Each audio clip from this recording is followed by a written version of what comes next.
Ya, Sulit ternyata. sulit ternyata.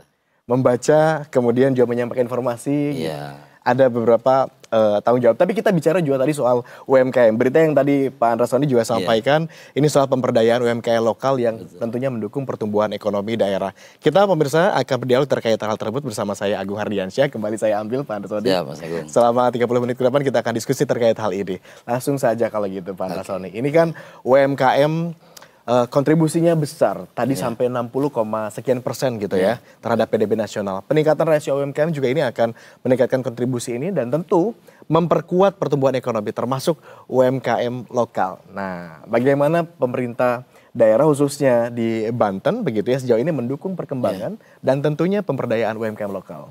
Ya, pertama saya sepakat tadi bahwa UMKM di Indonesia itu menjadi penyumbang terbesar ya dari PDRB kita, dan itu dibuktikan bahwa UMKM lah yang bisa survive dan kemudian membantu kita di masa-masa sulit waktu COVID 2020.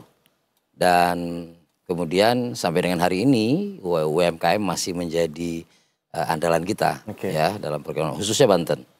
Oleh karena itu pemerintah Provinsi Banten memberikan perhatian khusus dan terus berupaya bagaimana bersinergi dengan pemerintah pusat yang saat ini sedang menggalakkan bantuan-bantuan kepada UMKM, salah satunya adalah bantuan terkait dengan permodalan.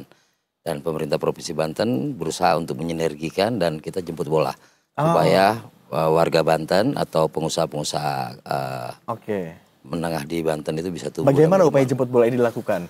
Karena kalau mendengar tadi pernyataan Pak Andrasoni, tampaknya UMKM ini menjadi tulang punggung banget di Banten ya? Sangat ya. Karena begini, jumlah penduduk 12,9 di Banten, betul Banten ini industri-industri besarnya banyak sekali. Nah kemudian kesininya perkembangannya industri ini lebih banyak kepada padat modal.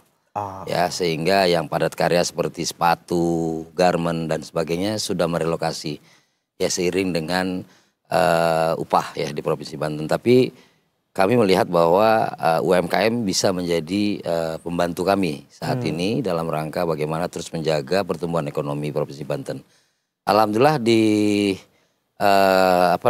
di triwulan pertama ini ada pertumbuhan 5,19% Provinsi Banten. 5,19%. Ini adalah pertumbuhan yang tentu saja tinggi berarti. Ya, mudah-mudahan ya. Artinya kami berharap mudah-mudahan ini konsisten. Dan kemudian sesuai dengan harapan Bapak Prabowo bahwa kita nanti di ujungnya nanti bisa mencapai 8%. Dan hal-hal yang kami lakukan salah satu adalah pembinaan daripada UMKM tadi. Ya termasuk sedang membuka bagaimana kita juga bisa memberi akses permodalan kepada UMKM kita. Nah hari ini yang bisa kita andalkan adalah kami punya BUMD bernama Jamkrida ya untuk sebagai penjamin dari kredit-kredit UMKM kita. Dan kami terus berupaya memperkuat ya. Terus berupaya memperkuat dan juga terus berupaya memperkuat Bank Banten. Bank Banten. Ada Jamkrida, ada Bank Banten. Kita mungkin bisa ulas lebih dalam ini nanti tapi Pak Andra. Tampaknya kita harus jeda terlebih dulu pemirsa, kami akan kembali lanjutkan diskusi kita pada siang hari ini. Tetaplah bersama kami. Investor Daily Talk Spesial akan kembali.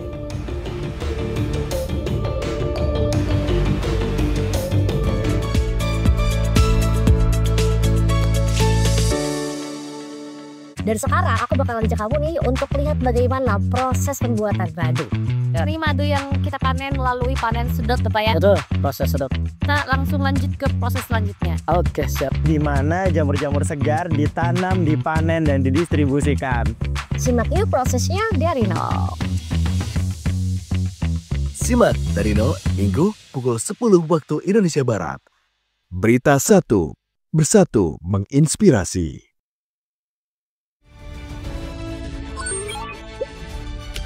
Scan kanal barunya dan nikmati program hiburan tanpa batas secara gratis.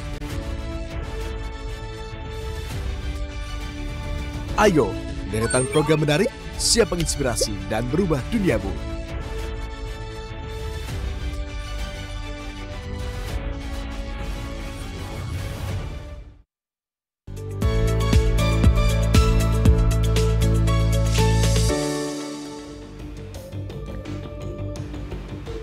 Anda kembali menyaksikan Investor Daily Talk spesial bersama saya Agung Hardiansyah. Pemirsa, Saat ini wirausaha Indonesia sangat membutuhkan stimulus dan dukungan dari pemerintah. Apalagi banjir produk asing membuat para pelaku UMKM berjuang untuk terus eksis dan mampu mengembangkan sayapnya. Berikut kita simak laporan khusus dari salah satu wirausaha produk lokal asal Indonesia, Sally Giovanni, owner batik Trusme.